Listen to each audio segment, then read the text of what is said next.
अस्सलाम वालेकुम friends, this is Pathan Nazim and welcome to hello learning academy. Friends, इस session में हम आरटीटी 2026 के लिए गुज़िश्ता इम्तिहानात में पूछे गए माहौलियाती मुताल्लिक़ के 10 सवालात वज़ाहत के साथ देखेंगे। लिहाजा 21 जून को आपका इम्तिहान कंडक्ट किया जाएगा। इसी को मद्देनज़र रखते हुए हेलो लर्निंग एकेडमी पर न्यू बैच स्टार्ट की गई हैं, जिसमें आपको डेली लाइव लेक्चर्स मिलेंगे। और अगर से आपका लाइव लेक्चर मिस हो जाता है तो रिकॉर्डेड फॉर्मेट में अवेलेबल रहेगा। उसी के साथ तमाम मज़ामीन के PDF नोट्स आपको दिए जाएंगे। 5000 plus MCQs and PYQs practice के लिए आपको दिए जाएंगे। तो फ्रेंड्स, एक पेपर के लिए फ़ीस 999 हमने रखा है, और अगर आप दोनों पेपर ज्वाइन करते हो तो 1299 इसकी फ़ीस है। अगर आप इंटरेस्टेड हो तो अभी जाकर प्ले स्टोर से हेलो लर्निंग एकेडमी एप्लीकेशन को डाउनलोड कीजिए और वहाँ से आप कोर्स ज्वाइन कर सकते हो।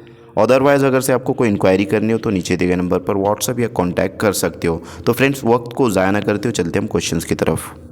क्वेश्चन है, भारत की तारीख का कदीम ज़माना कौन सा है?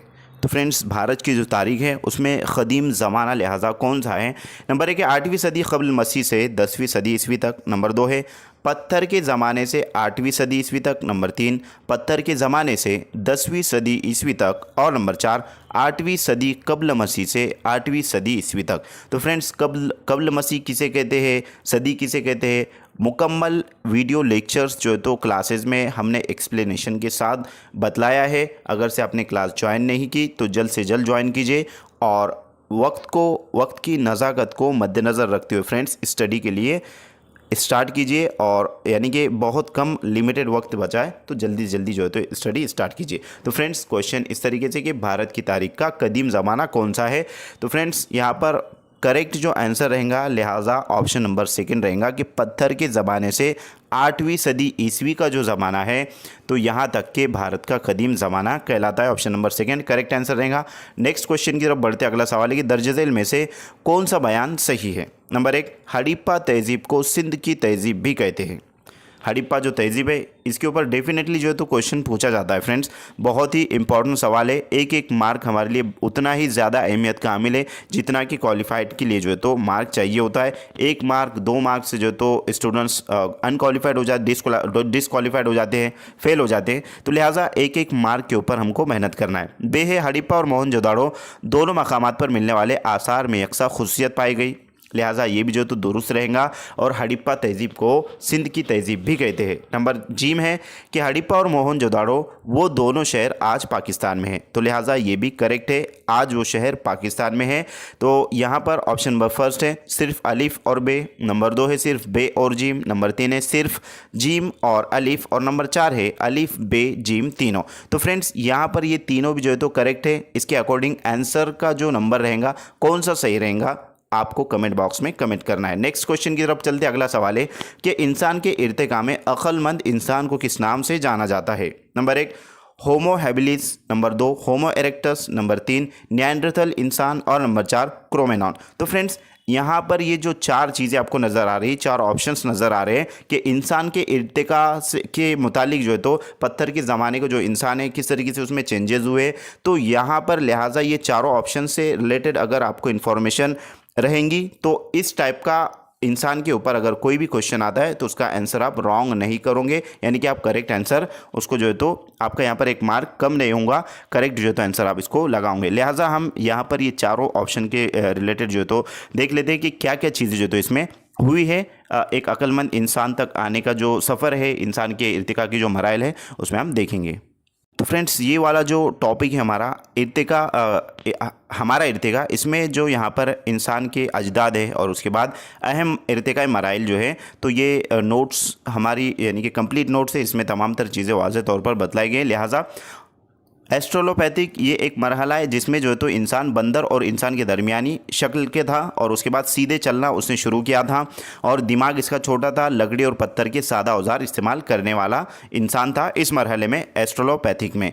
उसके बाद है नेक्स्ट है होमो हैबिलिस। तो होमो हैबिलिस में लिहाजा ऑप्शन में आया है, ऑप्शन में जो तो ये फर्स्ट नंबर पर ही आया है। तो होमो हैबिलिस ये तकरीबन 15 था 20 लाख साल पहले का जो है तो इंसान है। ये पहला असली इंसान नुमा जो है तो समझा जाता है। पत्थर के औजार इसने बनाए, दिमाग एस्ट्रोलोपैथिक से बड़ा था, और उसके बाद ये 3 खुसूसियत जो है तो होमो हैबिलिस के है। अगर से इसके ऊपर क्वेश्चन आता है तो ये 3 खुसूसियत को आपको जहन में रखना है। उसके बाद है नंबर जिम है कि होमो इरेक्टस, ये जो है तो सेकंड वाला ऑप्शन है हमारे आंसर में। तो होमो इरेक्टस ये 2 था 15 साल पहले जो है तो ये इंसान था। सीधा खड़ा होने वाला इंसान, आग पर काबू इसने पाया था और गुरों की शक्ल में रहने लगा था। शिकारी और खुराक जमा करने वाले थे, यानी कि ये जो इंसान थे ये शिकारी और खुराक जमा करके रखा करते थे। उसके बाद जो है तो निएंडरथल इंसान जो है वो उसके ताल्लुक से यहाँ पर दिया गया है कि ये तकरीबन 3 लाख था 30,000 साल पहले जो है तो आया है। लिहाजा जिस्मानी तौर पर मजबूत लेकिन थोड़े खुरदुरे चेहरे वाला जो है तो ये था। गारों में रहा करता था। मर्दों को दफनाने का रिवाज इसी ने शुरू किया और ज़बान और जज्बात की इब्तिदा भी इसी के जो है तो इस्तेमाल इसने किया है। उसके बाद है होमो स्पेंस जो है तो ये मौजूदा इंसान है। दिमाग सबसे ज़्यादा तरक्की याफ्ता है। ज़राअत, तहज़ीब, मज़हब, ज़बान और साइंस की बुनियाद जो है तो इसने रखा है और दुनिया के हर हिस्से में फैल गए। ये जो इंसान है होमो स्पेंस, इसको जो है तो क्रोमेनॉन भी कहते हैं। लिहाजा यही जो है तो ऑप्शन करेक्ट आंसर है हमारा, ऑप्शन नंबर 4।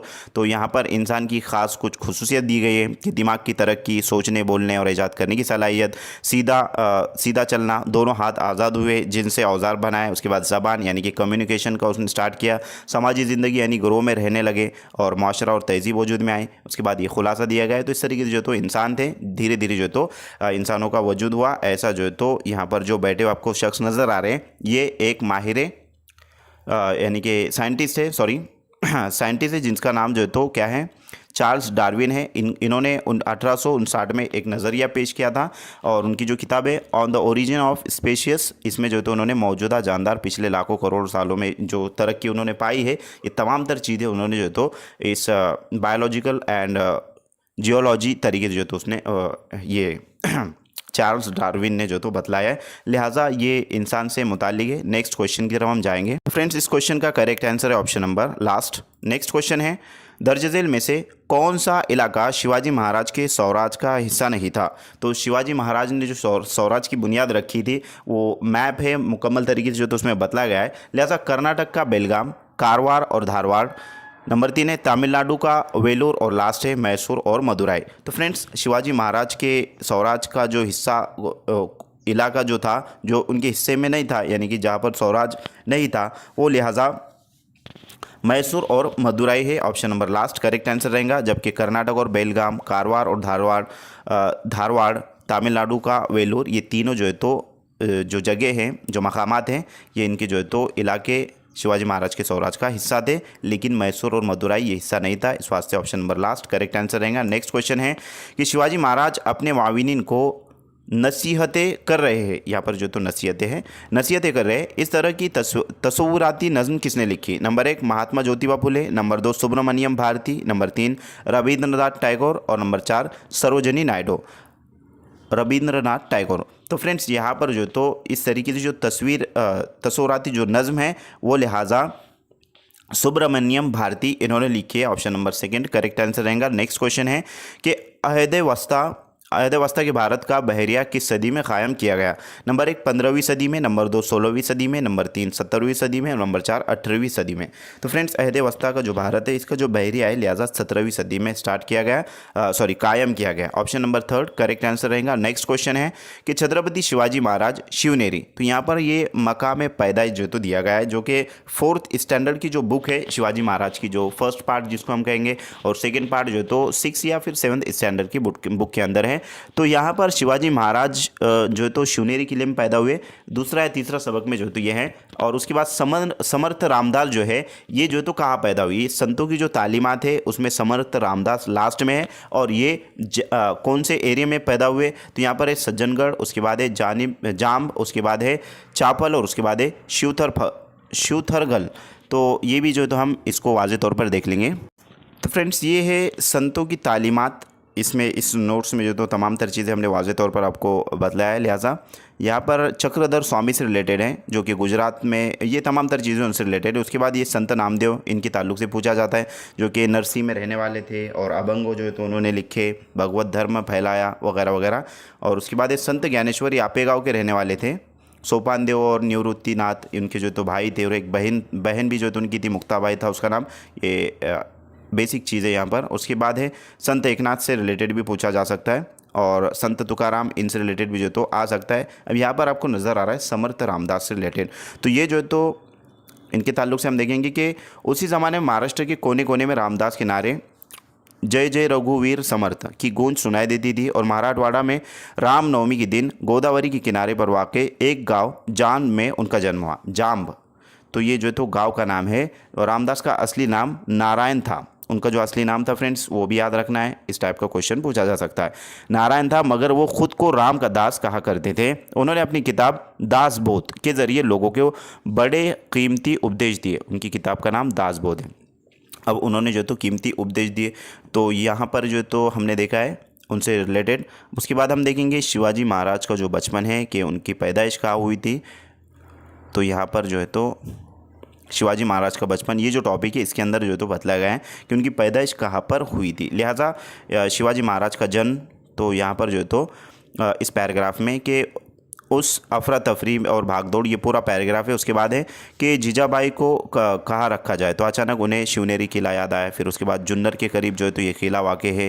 ये किले बहुत महफूज था, उसके चारों तरफ ऊंची फसील, मजबूत दरवाजे थे वगैरह वगैरह। तो उसके बाद जो है तो 19 फरवरी 1630 को वो सुनहरा दिन तुलु हुआ। शिवनेरी के नक्कार खाने में शहनाई और नौबत बज रही थी। ऐसी अच्छी घड़ी में जीजाबाई ने एक लड़के को जन्म दिया। पूरे किले में खुशी की लहर दौड़ गई। तो फ्रेंड्स, बच्चे का नाम रखने की रस्म अंजाम दी गई। शिवनेरी किले में पैदाइश होने की वजह से शिवाजी नाम रखा गया। तो यहाँ पर शिवनेरी किले में जो है तो उनकी पैदाइश हुई है और शिवाजी नाम रखा गया है। और समर्थ रामदास का जो जन्म हुआ जाम में हुआ है। फ्रेंड्स, इस क्वेश्चन का करेक्ट आंसर रहेगा option number second. Next question की तरफ बढ़ते अगला सवाल है कि छत्रपति शिवाजी महाराज अपने मातहतो खुद्दाम का एक बाप की तरह ख्याल रखते थे। दर्जबाला की वजाहत करते हुए मौलिम दर्जदेल में से किसकी मिसाल नहीं देंगे। नंबर 1 मदारी मेहतर, नंबर 2 कान्होजी जेधे, नंबर 3 प्रताप राव गुजर और नंबर 4 बाजी घोरपड़े। तो फ्रेंड्स, यहाँ पर बाजी घोरपड़े की मिसाल जो है तो मौलिम नहीं देंगे, क्योंकि ये जो है तो उनका फ्रेंड सर्कल था और ये उनके यानी कि बड़े थे और उनके उस्ताद भी थे। लिहाजा छत्रपति शिवाजी महाराज अपने मातहत और खुद्दाम का जो एक बाप की तरह ख्याल रखते थे। तो उसमें ऑप्शन नंबर 4 करेक्ट आंसर रहेगा, क्योंकि ये जो है तो वहाँ पर नहीं आएगा। और ये 3 जो है तो मदारी मेहतर है, कान्होजी जयदे है, उसके बाद प्रताप राव गुजर है। तो मौलिम जो है तो इन तीनों की मिसाल दे सकता है, लेकिन इनकी नहीं दे सकता। लिहाजा ऑप्शन नंबर 4 करेक्ट आंसर रहेगा। नेक्स्ट क्वेश्चन है कि शिवाजी महाराज की फ़ौज में बारगीर का ओहदा किस फौजी दस्ते से मुताल्लिक था। एक इस टाइप का भी क्वेश्चन पूछा जाता है। लिहाजा शिवाजी महाराज की फ़ौज में बारगीर का जो ओहदा था वो किस रिलेटेड था। नंबर 1 घुड़सवार दस्ता, नंबर 2 पैदल फौज, नंबर 3 बहरिया और नंबर 4 जासूसी महकमा। तो फ्रेंड्स, इस क्वेश्चन का correct answer option number first घुड़सवार दस्ता जो था उसके पास बारगीर का ओहदा मौजूद था।